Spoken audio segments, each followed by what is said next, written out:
정치의 겉과 속을 들여다보는 정치온 시작하겠습니다. 오늘은 주진우 국민의힘 법률자문위원장, 박균택 더불어민주당 법률위원장 두 현역 국회의원 모시고 혼돈의 전국 상황 날카롭게 분석해 보겠습니다. 어서 오세요. 예, 안녕하십니까? 반갑습니다. 네, 헌법재판소가 감사원장과 검사 3명의 탄핵안을 재판관 전원 일치 의견으로 기각한 걸 두고 여야 공방이 격화되고 있습니다. 영상으로 정리했습니다.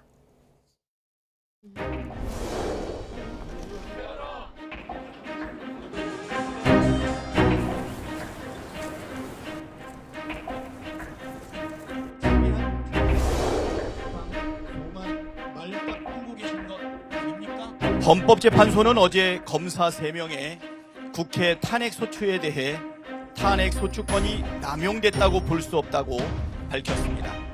파면에 이를 만큼 중대한 위반이라고 보지는 않았지만 국회가 충분히 탄핵할 만한 사유가 있고 적법하게 이루어졌다는 점을 분명히 한 것입니다. 줄탄핵 때문에 계엄 선포했다는 허위 선동으로 파면을 막지 못합니다.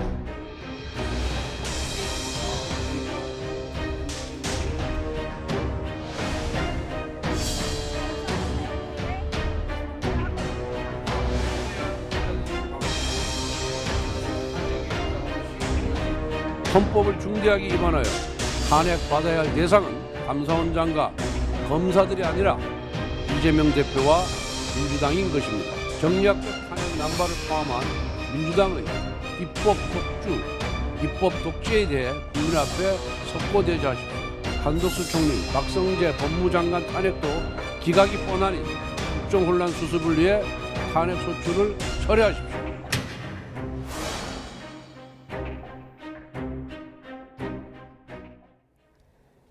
네, 보신 것처럼 최재해 감사원장과 검사 3명에 대한 전원 만장일치 기각 이후에 다양한 해석이 나오고 있는데요. 우선 여당부터 보겠습니다. 국민의힘은 졸속 탄핵, 보복 탄핵이 증명됐다며 이재명 민주당 대표의 석고대죄까지 요구하고 있는 상황입니다. 여당 입장부터 정리해 주시죠. 예, 일단 그 헌법기관인 감사원장의 탄핵소추를 통해서 감사원 기능이 마비됐던 것에 대해서 굉장히 깊은 유감을 표합니다. 특히 헌법기관들은 굉장히 중요한 기능을 수행하기 때문에 탄핵소추를 행사하더라도 굉장히 신중해야 되거든요. 이번에 최재 감사원장 같은 경우에는 무슨 어떤 개인 비위가 아니라 정상적인 어떤 감사 업무를 하던 것을 민주당 입맛에 안 맞는다라고 해서 탄핵소추를 한 것이고, 그래서 그것이 기각됐기 때문에 어떤 헌법재판소에서도 민주당의 이런 탄핵 남발에 대해서 제동을 걸었다 이렇게 평가를 하고 싶고요. 검사 탄핵은 더 문제입니다. 아시다시피 이재명 대표 관련된 수사들이 검찰에서 이어져 왔고 공공연히 검사들을 탄핵을 해왔습니다. 그래서 지금 헌정사상 76년이 됐는데 그 기존에는 20번 이하 정도밖에 탄핵이 이루어지지 않았는데 지금 그 이번 정부 들어서만 29번째라는 거 아니겠습니까? 그리고 특히 검사 탄핵 문제는 보복 탄핵이라는 지적도 받을 수 있기 때문에 굉장히 신중했어야 되고, 그 부분에 대해서 8명이 전원으로 기각한 것은 이게 애초에 탄핵소추할 때부터 충분히 예상 가능한 부분이었다, 이렇게 말씀드리겠습니다. 네, 충분히 예상 가능한 기각이었다라고 정리를 해주셨습니다. 민주당에서는 기각이 나오긴 했지만 헌재가 탄핵 남발이 아니라는 점을 분명히 적시했다, 이렇게 강조하고 있습니다. 어떤 의미죠? 예, 일단 그 헌법재판소의 결정이니까 존중은 합니다만은 조금 유감스러운 부분은 있습니다. 그럼에도 불구하고 헌법재판소도 그런 문제점을 느꼈는지 어떤 위헌 위법 사항들이 있다. 다만 중대하지 않기 때문에 파면에 이르지는 않는다. 또는 국회가 탄핵소추권을 남발한 사안으로 보이지는 않는다라고 얘기했지 않습니까? 이걸 쉽게 풀어 얘기를 하면 김건희 여사를 소환조차 못하고 불려가서 조사를 받고 국민 상식에 반하게 주가 조작을 통해서 23억이나 벌어들인 그런 그 김건희 여사에 대해서 무혐의 처분을 했는데 어느 누가 동조를 하겠습니까? 그래서 저는 이게 사실은 헌재가 그래서 그런 배경하에서 그런 판단을 했다고 봅니다. 그리고 이제 결론만을 두고서 그래도 탄핵이 과했던 것 아니냐라고 말씀하는 분들이 있는데, 권력기관들이 스스로 자기의 잘못을 바로잡으려는 노력이 없이 그야말로 서로 감싸기를 하고 인사조치도 없고 징계도 없고 이것을 덮어주고 넘어간다고 했었을 때 이 자정 기능을 잃어버린 그 어떤 공권력의 이 행태는 국민에게 재앙 아닙니까? 민주당으로서는 뭔가 했어야 했던 것이죠. 만약에 지금 비판하는 분들의 견해에 의하면 아무것도 하지 말고 내버려 두든지 아니면 내란 옹호를 하는 저 세력들처럼 해당 기관을 쫓아가서 테러를 가하든지 둘 중에 하나를 했어야 한다는 것인데 민주당 입장에서는 아무것도 택할 수가 없는 일 아닙니까? 그래서 결국은 국회 권한을 통해서 할 수 있는 최선의 방법이 탄핵 소추였던 것이고 그나마 민주당이 다수당이었기 때문에 그 정도 어떤 그 탄핵 그 소추 기능도 가능했다는 것, 그 점을 예. 말씀을 드리고 그러니까 싶습니다. 민주당이 뭔가 했어야 했다라고 하셨는데 뭔가 했어야 했지만 탄핵 외에 다른 조치도 있지 않았겠냐 이런 지적도 나오고 있잖아요. 입을 다무는 방법하고 그리고 그 내란 옹호당처럼 테러를 가하는 방법 둘 중에 하나밖에는 없는 상황이었습니다. 근데 둘 다 택할 수는 없기 때문에 탄핵 소추를 했던 것이고 이 탄핵 소추는 국민의 상식에 맞는 것이었지 결론이 지금 헌재에서 받아들이지 않았다고 해서 민주당이 틀렸던 것은 아닌 것입니다. 예, 탄핵 외에는 다른 카드가 없었다고 하셨는데 반박 있으십니까? 네, 일단 호칭부터 상대당에 대한 존중 차원에서 내란 옹호단 이런 표현은 적절하지 않고요. 저는 이게 반복적인 부분이 제일 문제라고 봅니다. 이미 지금 이게 첫 번째가 아니잖아요. 저번에 이정석 검사에 대한 탄핵 소추도 그렇고 이진석 방통위원장에 대한 탄핵 소추도 그렇고 이게 줄줄이 기각되고 있다는 것이죠. 그리고 8건이나 연속으로 기각되는 것은 문제가 있습니다. 어떤 국회에 어떤 권한이 있을 때 그것을 행사하는 것에서도 내재적 한계라는 게 있는 거거든요. 본인 권한 행사라고 마음대로 행사하다 보면 이 부분은 그 국정이 마비되고 그 해당 기간이 멈춰서게 되면 결국 피해는 고스란히 국민에게 전가되는 거 아니겠습니까? 특히 방통위 같은 경우에는 방송 외에도 통신에 굉장히 많은 현안들이 있기 때문에 그것이 탄핵 소추로 인해서 직무가 174일씩 중단됐던 부분에 대해서는 민주당이 좀 책임 있는 자세로 사과를 해야 될 사안으로 저는 생각하고 있습니다. 네, 사과를 해야 한다고 하셨는데 사과할 의향이 있으신가요? 22대 국회 들어서 탄핵을 남발했다고 하지만 제가 국회의원이 되고 나서 그 불법 비상계엄이 그 발동되기 전까지 22대 국회가 탄핵한 사람은 이진숙 한 명이었습니다. 그리고 21대 때 탄핵을 했다가 헌재가 그 탄핵을 기각했던 이정석 검사 아까 말씀하시는데 이정석 검사는 드디어 최근에 범죄가 밝혀져서 검찰도 기소를 했지 않습니까? 그래서 어떤 그 헌재의 형식적인 그 어떤 결론만 두고서 민주당이 잘못했다라고 판단하는 것은 동의하기가 어렵다는 점, 그 점을 말씀을 드리고 싶습니다. 예. 어제 기각 결과에 대해서 간단히 두 분의 입장을 정리를 해봤습니다. 감사원장과 검사 3명의 탄핵안은 비상계엄과는 관련은 없는 것이었습니다. 다만 그 영향이 대통령 탄핵 심판에 미칠 수 있을까 이 부분에 관심이 집중되고 있는데 국민의힘에서는 어떻게 대통령 탄핵 심판에 긍정적인 신호가 될 수 있다 이렇게 보세요? 네, 아무래도 영향을 미칠 수밖에 없습니다. 이게 탄핵 소추의 남발이 결국은 국정 마비를 가져왔다는 측면이 좀 부각될 수가 있고요. 또 민주당에서 계속해서 탄핵을 남발해 오고 이 탄핵의 사유가 되지 않는 것들도 많이 포함시키다 보니까 좀 무리하게 탄핵하는 측면이 있거든요. 그 점이 헌법재판관들이 봤을 때 좀 적정하지 않다 이렇게 볼 수 있고요. 저는 어떤 점에 주목하냐면 그 어제 그 탄핵을 기각하는 결정에 보면 탄핵 소추문에 나와 있지 않은 내용에 대해서는 판단하지 않는다는 문구가 4번이 등장합니다. 예. 그러니까 국회 탄핵 소추 대리인단에서 탄핵 소추문에 나와 있지 않은 내용을 자꾸 주장하니까 탄핵 소추문을 중심으로 판단을 해야 된다는 것이거든요.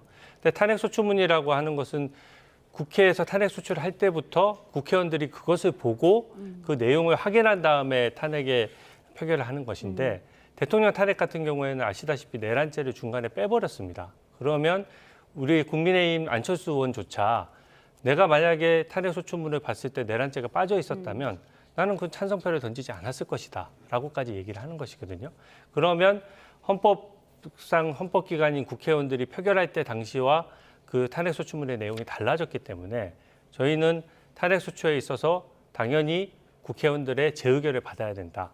탄핵 소추 대리인단이 임의로 탄핵 소추문을 바꿨다라고 하면 엄격한 절차적인 보장 차원에서 이것은 다시 각하되거나 새로 재의결을 받지 않는 한 무효가 된다 이렇게 보고 있습니다. 예, 탄핵 소추문에 나와 있지 않은 주장은 고려하지 않는다. 이 부분을 강조하셨습니다. 그래서 대통령 탄핵 심판에서 내란죄 행위 부분이 빠진 것, 그 부분을 강조하신 것 같은데요. 반박 있으세요?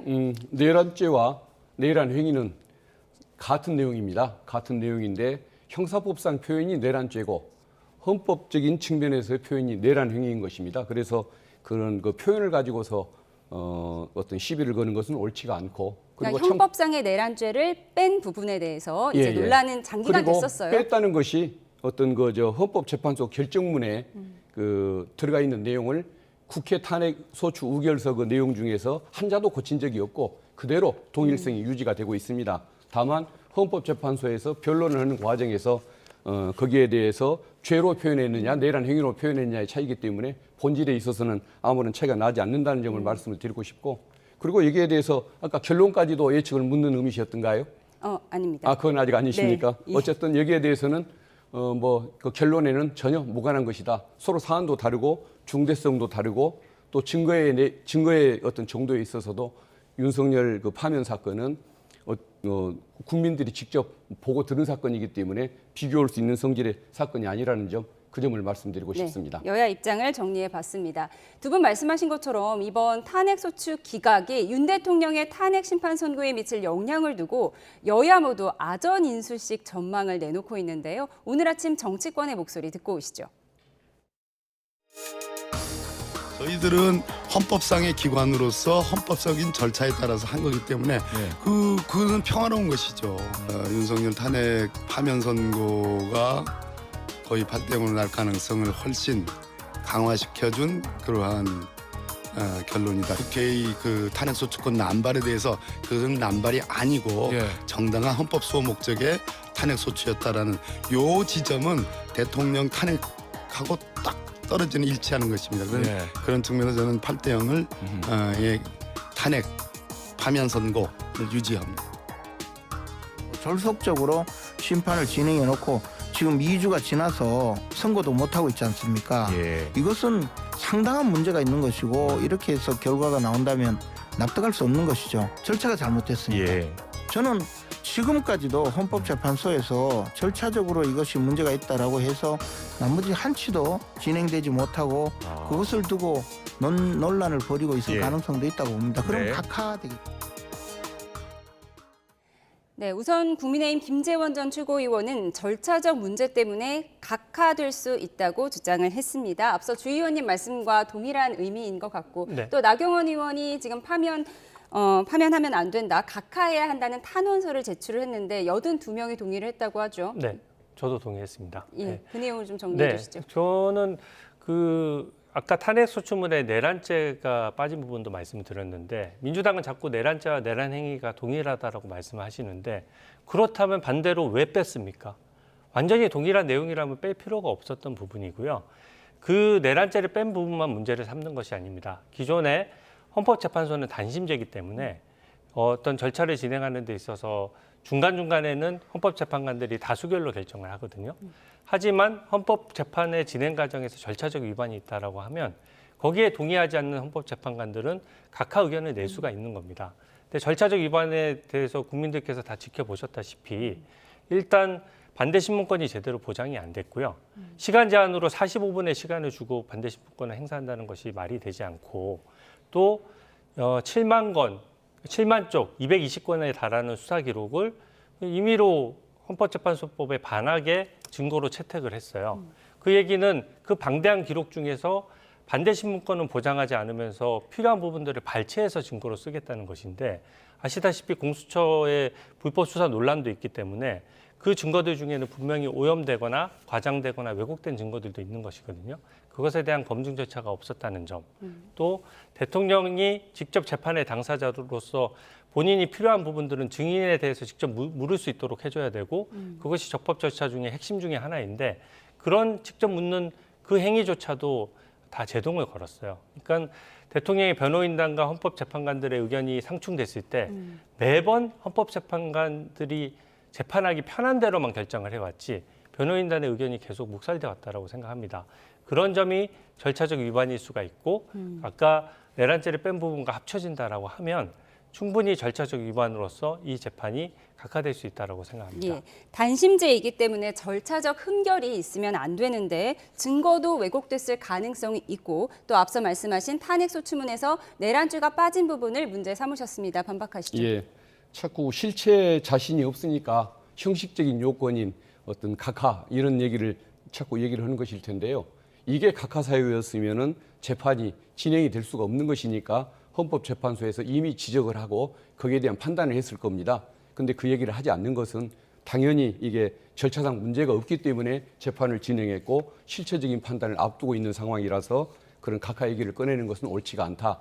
실체에 대한 자신이 없어서 그렇다라고 말씀을 드리고 싶습니다. 그리고 죄자냐 행위자냐에 따라서 뭐가 다른 것처럼 얘기를 하는데 제가 사례를 하나 들어보겠습니다. 남편이 아내에게 부부싸움하다 폭력을 가했다고 한번 했었을 때 가정법원에 가서 이혼 소송을 제기할 수가 있고 고소를 해서 형사법정에 세울 수가 있을 겁니다. 근데 가사법정에서 폭력죄라는 얘기를 안 하고 폭력 행위를 저질렀으니까 이혼 판결을 해달라. 그게 뭐가 문제며 형사법정에 가가지고 폭력 범죄를 저질렀으니까 처벌해달라. 이게 뭐가 문제입니까? 죄라는 단어와 행위라는 단어가 그렇게 의미는 없고 그 소송의 목적에 맞게 용어를 사용하면 되는 겁니다. 그리고 중요한 것은 국회의 탄핵소추 의결서에서 한자도 바꾼 것이 없고 그 변론을 그런 용어로 진행했을 뿐이라는 것, 그 점을 말씀드립니다. 그래서 이것은 시비 거는 것 자체가 실체에 자신이 없기 때문이다. 그 점을 말씀을 드리고 싶습니다. 실체에 자신이 없기 때문에 절차적 문제를 제기하는 거라고 하셨습니다. 반박 네. 있으십니까? 그건 그렇지 않죠. 내란죄 부분만 하더라도 내란 행위를 한 글자가 하나도 바뀌지 않았다라고 하면 왜 힘겹게 그걸 바꿨습니까? 내란죄가 성립하려고 하면은요. 여러 가지 법률상 요건과 해석이 따라야 되는 것입니다.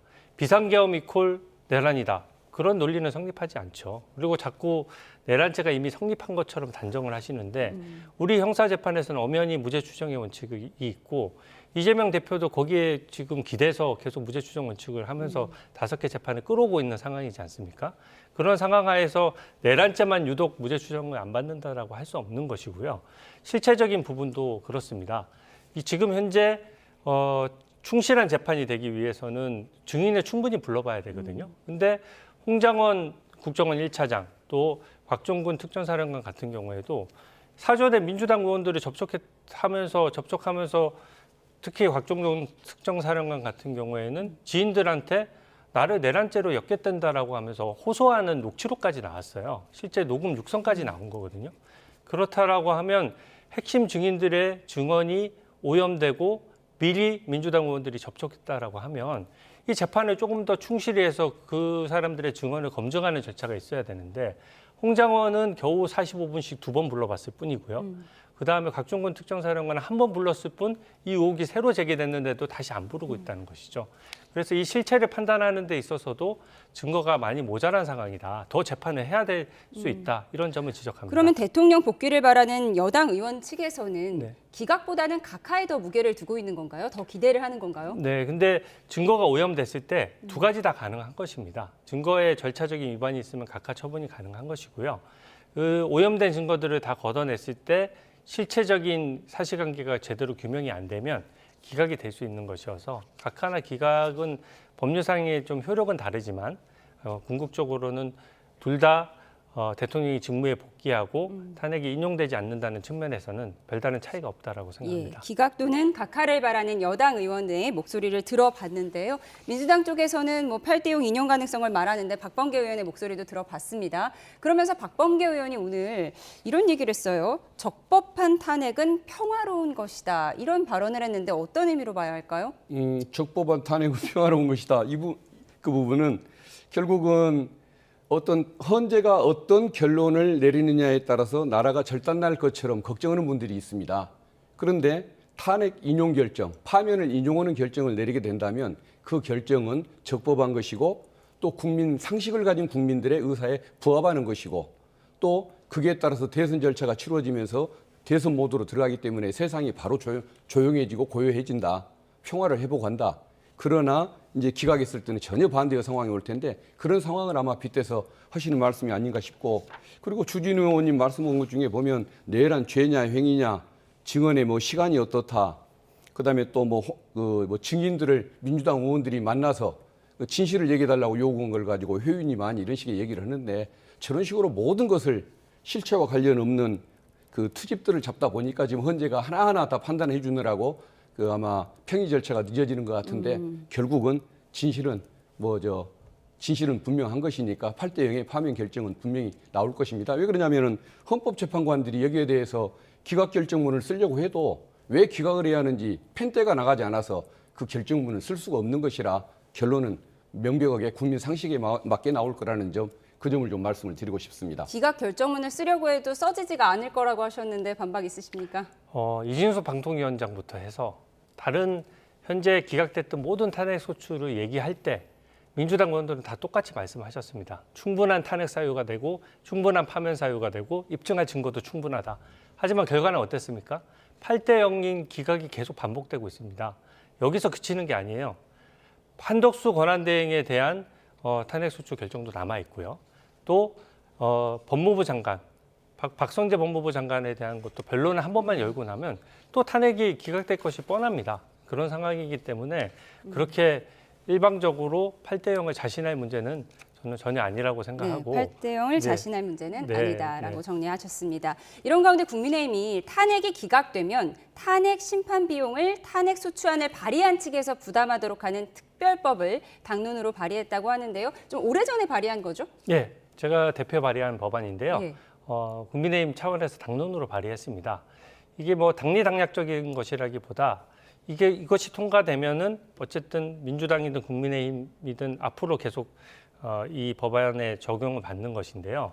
궁극적으로는 국민을 위해서 탄핵 소추가 남용돼서는 안 된다는 것입니다. 특히 이번에 탄핵 소추하면서 벌써 비용이 4억 6천만 원이나 지급이 됐거든요. 네, 장동혁 의원실에서는 자료를 말씀하시는 예, 거죠? 맞습니다. 4억 6천만 원이 탄핵 소추 대리인단의 변호인들에게 또 지급이 됐고요. 또 어디 그뿐입니까? 탄핵 소추가 되면 그 공무원들, 그 국무위원들에 대해서 월급은 나가면서 실제 일을 못하게 하는 것이거든요. 예. 거기에 또 덧대서 그분 개인들도 자기가 직무를 다시 수행하기 위해서 개인의 또 변호사 비용을 지급해야 되기 때문에 각종 비용이 엄청나게 늘어나게 됩니다. 예. 그러면 국민 혈세가 낭비되고 성실히 일하는 공무원들이 탄핵으로 인해서 불이익을 입는다면 그 부분은 국가가 보전할 필요가 있다. 특히 민주당이든 국민의힘이든 그 정부로부터 또 국민 혈세로부터 보전을 받거든요. 비용 일부를 보전받기 때문에 그 부분에 대해서는 남용돼서 비용이 낭비됐을 경우에는 그만한 비용을 공제할 필요가 있다. 예. 그래서 그 비용을 탄핵 소추를 남발한 정당이 부담하도록 하면 아마 좀 합리적인 범위 내에서 탄핵 소추가 이루어지지 않을까 그렇게 생각합니다. 예, 네. 탄핵을 소추한 국회 측은 사실 국민 세금으로 변호사 비용을 충당하고 탄핵 소추 당한 국무위원들은 본인의 개인 돈으로 변호사 비용을 내야 하기 때문에 이 부분이 좀 비합리적이다. 기각됐을 경우 억울할 수도 있다. 이런 내용을 정리를 해주신 것 같습니다. 그런데 얼마 전에 저희 YTN에 출연한 민주당 의원께서도 이 부분에 있어서는 나중에 기각된 다음에 어떤 탄핵 소추당한 공무원들의 경우에 변호사 비용을 어느 정도 국회에서 충당해 줄 수도 있다. 이런 부분 한번 논의해봐야 한다는 취지의 말씀을 하셨거든요. 어떻게 보세요? 그분이 어떤 취지에서 그런 말씀을 했는지 저는 전후 상황을 지켜보지 못해서 섣불리 판단하기는 비슷한 어렵습니다. 내용이었습니다. 그런데 다만 제가 말씀드리고 싶은 것은 국회의원이 적법한 행위, 헌법 절차에 따른 적법한 행위를 했는데 그걸 가지고 예산 문제를 타다는 것은 옳지가 않다고 봅니다. 오히려 내란 수계가 내란을 일으켰을 때 비상계엄 해제를 방해를 하거나 또 법관의 영장을 집행하려고 하는데 거기 가서 그 집행을 방해를 하는 발언을 했거나 또 이 폭도들이 법원을 침공을 해서 테러를 가할 때 그걸 부추겼던 그 의원들 있지 않습니까? 헌정 질서를 파괴하는 그 국회의원들 세비부터 반납받는 절차를 만약에 국힘에서 추진한다면 저도 아까 그 문제에 대해서 긍정적으로 한번 검토해볼 뜻이 있습니다. 예.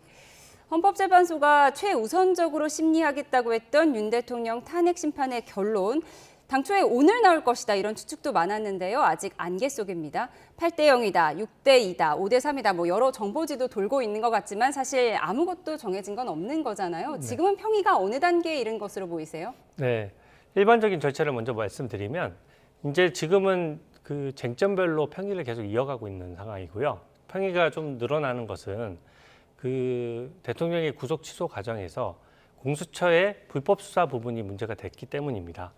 그 공수처의 불법 수사 부분이 문제되면 결국 공수처가 직접 수사했던 증거들, 또 그 증거를 토대로 파생된 증거들에 대해서도 원래 어떤 사실관계를 입증할 수 있는 증거로 사용할 수가 없거든요. 그러면 헌법재판소에서 많은 기록들을 가져갔는데 그 기록들 중에 오염된 증거가 얼마나 될 것이냐. 이 부분은 적법 절차에서 가장 핵심적인 부분이기 때문에 반드시 걷어내야 되고요. 그럼 비단 대통령 재판뿐만 아니라 일반 국민들이 받는 재판도 마찬가지입니다. 그래서 그런 절차를 다 꼼꼼히 거쳐야 되기 때문에 늦어지는 것이고요. 평의가 다 끝나고 나면 평결이라는 걸 합니다. 그때는 선고 직전에 하는데요. 평결을 하게 되면 그때서야 내가 기각 의견이다, 각하 의견이다, 인용 의견이라는 걸 최초로 밝히게 되는 것입니다.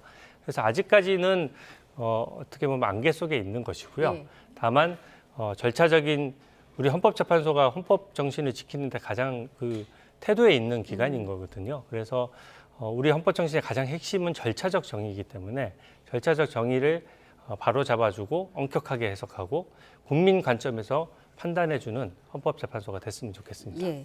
여러 정보지 뭐 두 분도 많이 받아보셨을 것 같습니다. 그런데 아직 정해진 건 없는 것 같은데 의원님께서는 어떻게 보세요? 지금 평의가 어느 단계에 이른 걸로 보세요?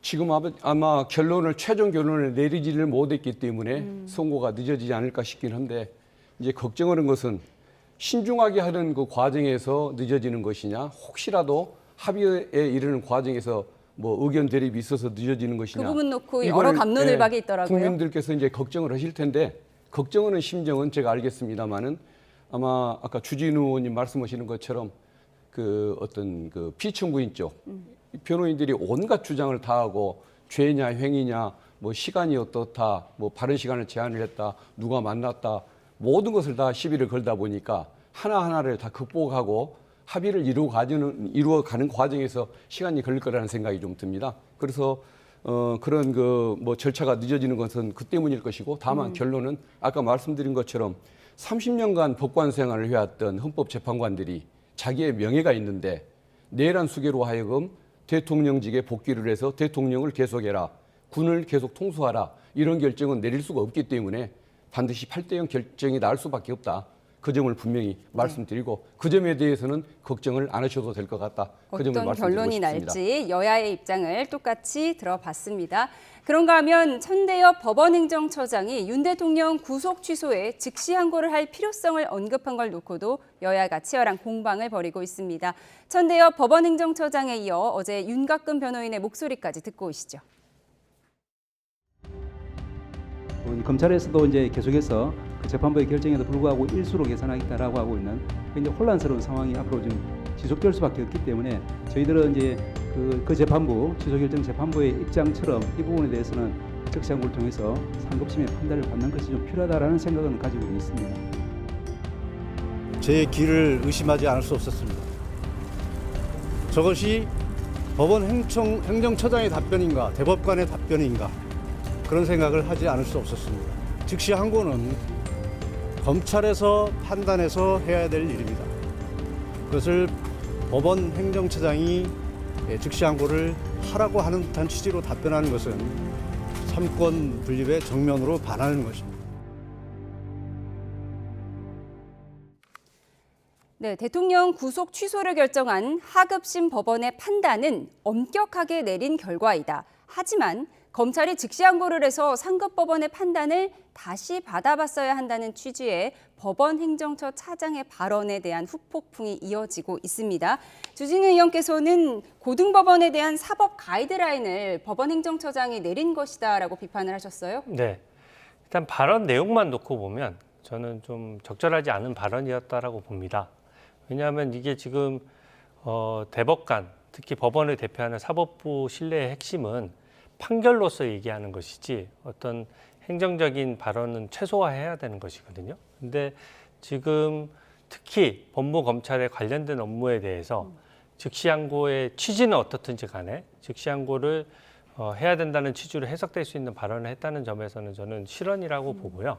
다만 저 자리가 저도 법사위를 계속 하지만 여야가 워낙 첨예하다 보니까 굉장히 저런 질문을 법무부 차관도 많이 받고 법원 행정처장도 이런 질문을 많이 받게 됩니다. 그래서 많은 질문을 받는 와중에 이제 저런 발언이 나오게 된 것인데 저는 특정 정치 세력을 편들기 위해서 의도적으로 발언한 것이라고 생각하지는 않습니다. 다만 이게 워낙 여야의 정치적 중립 부분이 사법부 독립의 핵심이기 때문에 보다 언행에 좀 신중해야 되고 또 그 부분에 오해가 없도록 좀 할 필요가 있고요.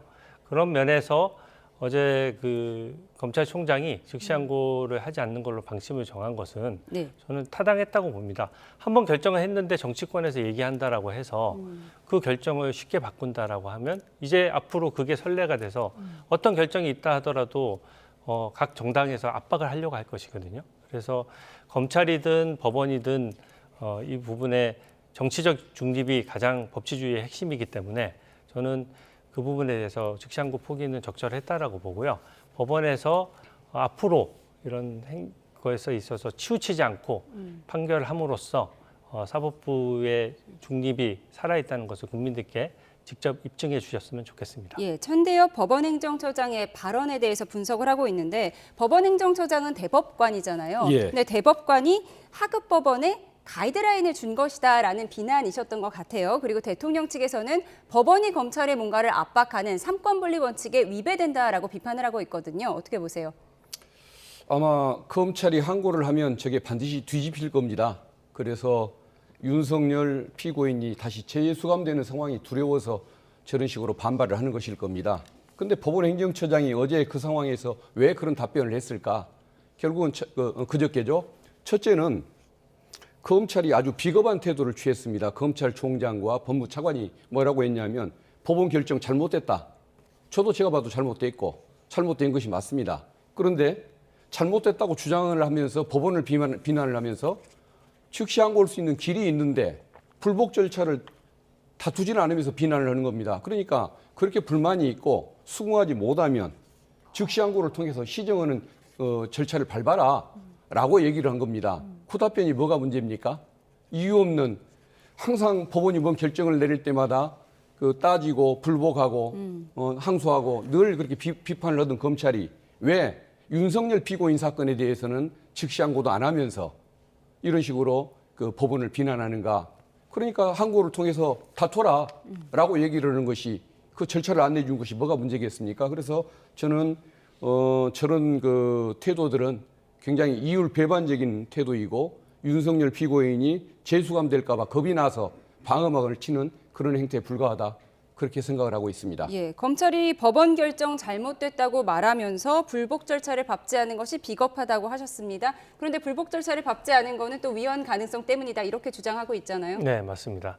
즉시항고 제도는요, 제도 자체가 옛날 권위주의 정부 시대에 법원이 인권을 위해서 어떤 그 국민을 석방했을 때 검찰이 제동을 걸 수 있는 제도였거든요. 주로 정부에 반대하는 인사들이나 이런데 어떻게 보면 민주화를 방해하는 수단으로 사용됐던 부분이 있어서 모두 지금 현재 그렇게 악용되고 있지는 않지만 기본적으로 구속에 대한 법원 결정이 있었을 때 즉시항고로서 막는 것은 이미 유사한 규정에서 위헌 판결이 난 상황입니다. 그래서 그 직접 똑같은 규정은 아니지만 같은 취지상 위헌이라고 보고요. 이게 결국은 이번에 구속 취소 결정을 한마디로 요약하면 수사기관의 편의나 법원의 편의보다는 국민의 인권이 우선한다는 거거든요. 구속기관 계산 방법 이견이 있을 수 있습니다. 하지만 계산 방법에 있어서 재판을 받는 사람한테 유리하게 해석해줘야지 재판을 하는 사람 위주로 하면 안 된다는 거거든요. 그런 면에서 인권 면에서 진일보한 결정이기 때문에 법원의 상급심의 판단을 받더라도 인권에 보장하는 판결이 후퇴하지는 않거든요. 그런 면에서 결론이 달라질 것은 없지만 또다시 절차적 위험에 노출하는 거지 않습니까?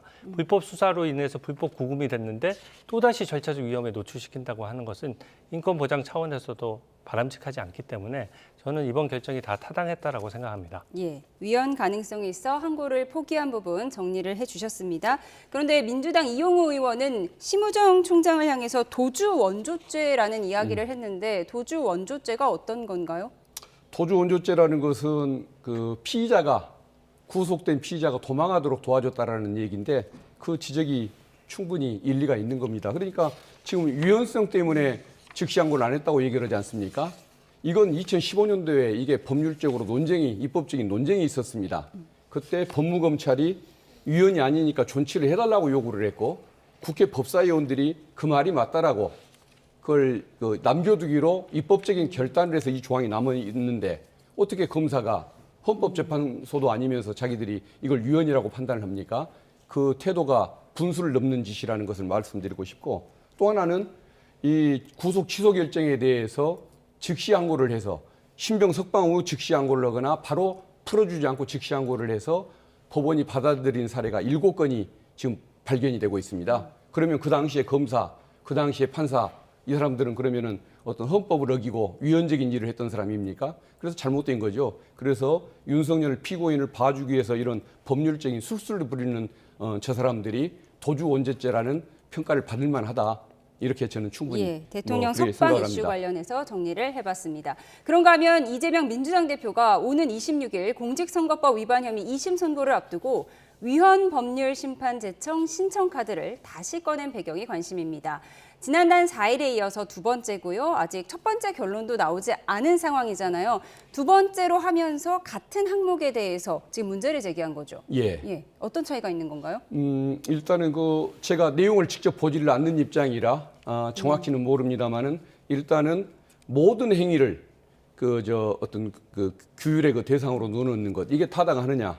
그다음에 두 번째는 어떤 발언에 있어서 직접 하지도 않은 발언을 의미를 캐내서 유죄라고 하거나 그다음 직접 하지도 않은 발언을 앞뒤꼬리 다 자르고 두 개를 편집을 해서 새로운 언어를 창조를 해가지고 유죄를 하는 이런 해석 방식이 헌법에 합쳐는 거냐.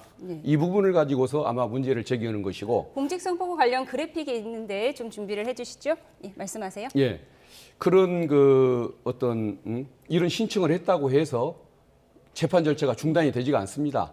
혹시라도 판사가 보기에도 위헌이라고 판단되면 그때 헌법재판소에 위헌 제청을 하면 되는 것이고 아니면 재판을 진행하면 되는 겁니다. 그래서 이런 부분에 대한 의문의 여지가 있으니까 위헌적인 측면을 살펴달라고 요구하는 것이고 그것을 받아들일지 말지는 법원이 판단하면 되는 것일 뿐 재판 지연과는 상관이 없다는 점, 그 점을 말씀을 드리고 저희가 싶습니다. 그래픽으로 정리했는데 주 의원께서도 이 부분에 대해서 많이 발언하셨잖아요. 네. 누가 보더라도 재판을 끌려는 꼼수로밖에 해석될 수밖에 없는 부분입니다. 지금 행위와 허위 사실 부분에 대한 판단을 요청한 것 같아요. 예. 이게 지금 이제 고 김문기 씨를 알았다 몰랐다고 하는 게 이제 마음속의 내심의 의사니까 행위는 아니다. 이렇게 지금 표현을 하고 있다 보니까 행위 부분을 이제 헌법 여부를 다투는 거고요. 허위 사실은 이게 지금 모든 국회의원들뿐만 아니라 선거에 출마하는 모든 사람들을 규율하고 있고 수십 년간 변함이 없던 규정인데 저 규정 자체가 위헌이라고 하는 게 말이 안 되거든요. 하나만 지적을 해보면 분명합니다. 이재명 대표가 경기도지사 시절에 권순일 대법관이 주심이었던 대법원 판결에서 허위사실 유포가 2심까지는 벌금 300만 원이 나왔는데 거기서 법리적인 이유로 무죄가 선고됐습니다. 그때도 역시 위헌법률 심판 제청 신청 카드를 똑같은 규정에 대해서 똑같이 규정을 해서 이미 기각이 된 바 있어요. 근데 한번 기각됐던 것들을 두 차례나 거쳐서 위헌법률 심판 제청을 한다는 것이 시간 지연 끌기라는 지적을 받을 수밖에 없는 거고요. 일반 국민 여러분들 어떻습니까? 재판을 받고 있거나 주변에 재판을 받는 사람들 보셨을 때 위헌법률 심판 제청 신청 카드라는 것을 해본 사람이 있나요? 기본적으로 굉장히 예외적인 절차고 신중히 해야 되는 것이고요. 저는 좀 의심스러운 것이 이번 재판부에서는 저는 위헌법률 심판 제청 신청은 받아들일 일이 없다라고 생각합니다. 받아들이면 재판이 정지가 되는데 이미 선고기일까지 잡혀 있거든요. 분명히 기각이 될 거예요. 근데 국민들 어떤 여론의 질타를 무릅쓰고 저렇게 신청을 한다는 것은 이번 재판부에서 만약에 위헌법률 심판 제청 카드를 안 받아들이면 헌법재판소에 또 헌법소원을 제기할 수 있습니다. 근데 지금 현재 헌법재판소에 약간 편향적인 진행이 있다 보니까 그 진행에 어떤 좀 헛된 기대를 해서 결국은 헌법소원 카드까지 써서 이 규정을 어떻게든 헌법적으로 흔들어 보려고 하는 거 아니냐 예. 이런 의심이 드는 것이고요. 예, 이재명 대표 측이 신청한 위헌 심판 제청 이 부분의 결과는 본안 선고가 이루어지는 다음 달 26일에 알 수 있을 것 같습니다. 그런가 하면 이화영 전 경기도 평화부지사를 검찰이 추가 기소했다고 하는데 그 내용이 국회 증언감정법상 위증 등의 혐의예요. 어떤 내용인지 좀 정리해 주시죠. 아마 연어 파티, 네. 연어 파티를 연어 술 통한 파티가 있었다고? 진술 해유 예. 노력이 있었느냐 없었느냐 이게 아마 쟁점이었던 그런 사건으로 알고 있습니다. 그런데 이 부분에 대해서는 검찰이 기소했다고 하지만 저는 그 조치를 찬성을 하지 않습니다. 위증 등의 혐의네요. 예, 그렇죠. 왜 그러냐면은 연어 파티를 있었다고 이화영 지사가 주장했던 날 그게 제가 보니까 틀린 것 같습니다. 사실은 거의 한 달 전쯤의 일인데 사후의 기억을 토대로 메모를 남기다 보니까 날짜가 틀렸던 것 같은데 그 날짜에는 그런 일이 없었다고 하지만은 사실은 연어 파티나 진술 회유 세미나는 분명히 있었다는 게 제 생각입니다. 왜 그러냐면 쌍방울 법인의 카드가 법원 앞에 있는 검찰청 앞에 있는 연어 횟집이라든가 소고기집, 생고기를 구입했던 여러 가지 구입했던 자료가 나오고 있습니다. 그리고 이화영 부지사나 김성태를 수도 없이 검찰청에서 100번도 넘게 소환을 했고 그러나 막상 조서가 작성된 것은 20번도 되지가 않습니다. 그러면 그 시간에 뭘 했겠습니까? 결국은 연어 파티를 했고 또 그 시간에 진술 회유를 했고 진술 압박을 했다라는 이화영 부지사의 주장이 맞다는 것을 뒷받침하는 것이겠죠. 단지 날짜가 기억에 반하게 날짜가 틀렸다는 것을 가지고 위증죄로 기소했다는 것 이것은 무죄가 나올 수밖에 없을 것입니다. 예, 날짜가 달랐지만 회유 시도가 있었던 것 같다. 같다가 아니라 분명합니다. 분명하다. 예. 그리고 그래서 위증이 성립하지 않을 것이다라는 민주당 예. 쪽 의견으로 정리를 했습니다. 그런데 2022년 10월 쌍방울 그룹 뇌물 사건 구속 기소 이후에 이화영 부지사에 대해서는 6번째 기소라고 하는데 주진우 의원께서 이재명 대표 대북 송금 재판의 결정타가 될 거다 이런 의견을 주셨어요. 정리해 주시죠. 네, 일단은 위증 혐의로 기소가 되면은요, 결국 이화영 부지사가 앞으로 향후에 이재명 대표 재판에도 증인을 쓰게 될 것이거든요. 그래서 이게 지금 진술이 해여됐다라고 주장하지만 지금 말씀하신 영수증이라는 걸 액수로 환산해 보면 1인당 6,000원 정도 연어를 얻어먹고 이재명 대표에게 불리한 증언을 했다는 내용이거든요. 그게 상식적이지도 않을 뿐더러 시기나 이런 것들이 안 맞기 때문에 향후에도 위증이 반복될 경우 이화영 부지사 입장에서 계속 혐의가 좀 늘어날 수 있는 부분이 있고요. 예. 또 이번에 같이 기소된 부분이 또 하나 있습니다. 이재명 대표가 지난 대선 경선 과정에서 쌍방울 회장이 김성태 회장이 임직원 12명이 이름을 빌려서 9천만 원을 후원했다는 내용이 들어가 있거든요. 그게 아마 이화영 부지사가 그 부분을 어레인지하고 그 부분을 이제 요청을 하다 보니까 그 부분이 같이 기소가 된 것인데요. 저는 이게 굉장히 이재명 대표 입장에서는 모르기 어려운 부분이다. 경선 과정에서 9천만 원을 12명이 후원했다는 것은 1인당 한 800~900만 원을 후원한다는 거거든요. 예. 이런 고액 후원금은 정치인이 모르기 힘듭니다. 그리고 12명을 쪼개기 후원한 것이기 때문에 한꺼번에 들어온 것이고 그렇다면 돈을 내는 후원하는 입장에서도 이재명 대표에게 생색내려고 했을 것이고 또 이재명 대표 입장에서도 모를 수 없는 부분이니까 이게 대북 송금 800만 불을 이재명 대표가 보고 받았느냐 안 받았느냐는 쟁점과 같이 겹치면서 이재명 대표가 이런 모든 내용들을 쌍방울과의 관계를 알았다라고 판단될 가능성이 매우 높아졌다 이렇게 예. 보고 있습니다. 이화영 부지사의 위증과 쪼개기 후원 혐의가 추가 기소됐다는 내용까지 두 분과 법적 쟁점을 정리해봤는데요. 오늘 짧게 제가 잠시 반박 말씀 기회 좀 드리겠습니다. 아주 예. 짧게 드리겠습니다. 이재명 대표는 정치 후원금이 사흘도 못 가서 가득 차버리는 분이기 때문에 후원금에 관심이 그리 많지 않은 분이라는 것, 그 점을 하나 좀 말씀을 드리고 싶고 그리고 김성태라는 사람하고 엮이기가 싫어서 만남조차 거부를 했고 또 차 한잔 마시지도 않고 마스크를 기부한다고 해도 거부를 했던 그런 관계라는 것을 분명히 한번 짚어주고 싶습니다. 예. 하나만 짚어드리면은요. 당시에는 이낙연 지사하고 경쟁이 붙던 때예요. 그래서 이낙연 후보가 조금 더 후원금이 먼저 거치고 있었습니다. 그래서 대선 후보다 보니까 당시 후원금 규모가 컸고 그렇기 때문에 이화영 부지사가 이 이낙연 후보와 경쟁 관계에 있어서 우리도 좀 후원금이 빨리 차는 게 필요하다라고 네. 해서 요청했다는 것이 현재 기소 내용의 요지이기 때문에 이것이 유죄가 난다면 결국에는 이재명 대표에게는 굉장히 뼈아픈 부분이 될 수 있다는 점 말씀드립니다. 이화영 부지사의 추가 기소 소식까지 짚어봤고 이 부분은 이제 재판 과정을 우리가 지켜봐야 할 것 같습니다. 마지막으로 오늘 나온 갤럽 여론조사 결과 보면서 두 분과 여론의 흐름을 좀 살펴보도록 하겠습니다. 그래픽 보시죠. 네, 윤석열 대통령 탄핵에 대해서는 58%가 찬성, 37%가 반대를 했습니다. 한 주 전과 대비해 보면은 찬성은 소폭 하락, 반대는 소폭 상승한 결과입니다. 중도층에서는 찬성이 69%, 반대가 26%였습니다. 다음 대선에서 정권 교체를 위해 야당 후보가 당선되는 것이 좋다는 응답은 51%였고요. 현 정권의 유지를 위해서 여당 후보가 당선되는 것이 좋다는 의견은 41%였습니다. 중도층 성향에서는 정권 교체가 61%, 유지는 30%로 격차가 조금 더 벌어졌습니다. 정당 지지도 보겠습니다. 국민의힘 지지도는 36%, 민주당 지지도는 40%로 일주일 전과 수치가 똑같았습니다. 오차 범위 안에서 민주당이 4주째 앞서고 있습니다. 네, 지난주에 대통령 석방 이슈가 있었지만 오늘 나온 갤럽 여론조사의 정당 지지율은 변화가 크게 없는 상황입니다. 경랑의 3월인데요. 앞으로 여론 흐름 어떻게 예측하세요? 네, 일단 어쨌든 몇십 년 만에 비상계엄이 있었기 때문에 국민 여론이 나쁜 점은 우리 국민의힘도 뼈아프게 받아들여야 된다라고 생각합니다. 더 노력해야 되고요.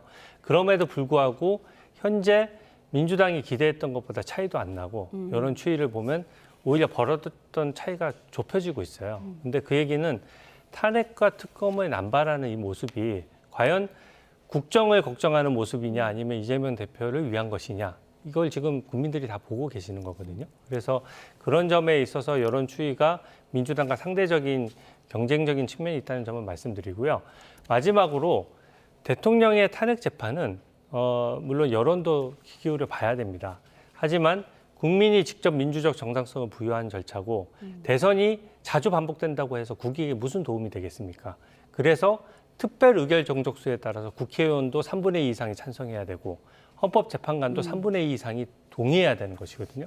그만큼 탄핵 여론이 압도적으로 높아야 사실은 그 탄핵의 정당성이 부여되는 것인데 지금 저 정도 차이라고 하면 기존의 박근혜 전 대통령 때하고는 차이가 있고 그런 면에서 어떤 결정에 저 여론조사도 영향을 미칠 수 있다 이렇게 생각을 합니다. 그런데 정권 교체를 원한다는 응답이 유지를 원한다는 응답보다 훨씬 많은데 민주당이 그 부분을 다 흡수하지 못한다 이런 지적도 있거든요. 어떻게 보십니까? 예, 맞습니다. 헌법을 파괴한 세력과 헌법을 지키는 세력 간의 차이가 더 커야 정상인데도 어떤 여론조사에 참여하거나 좀 더 열정을 갖고 그 참여하는 이런 부분이 조금 부족하다 보니까 생각보다는 차이가 좀 덜 나는 부분이 있는 것 같은데 그 과표집 문제와 상관없이 민주당이 좀 더 잘하고 더 좋은 평가를 받기 위한 노력은 끊임없이 해야 한다는 그런 생각은 하고 있습니다. 예, 두 분과 여론조사까지 짚어봤습니다. 지금까지 정치온 주진우 국민의힘 법률자문위원장, 박균태 민주당 법률위원장과 함께했습니다. 두 분 고맙습니다. 네, 감사합니다. 감사합니다.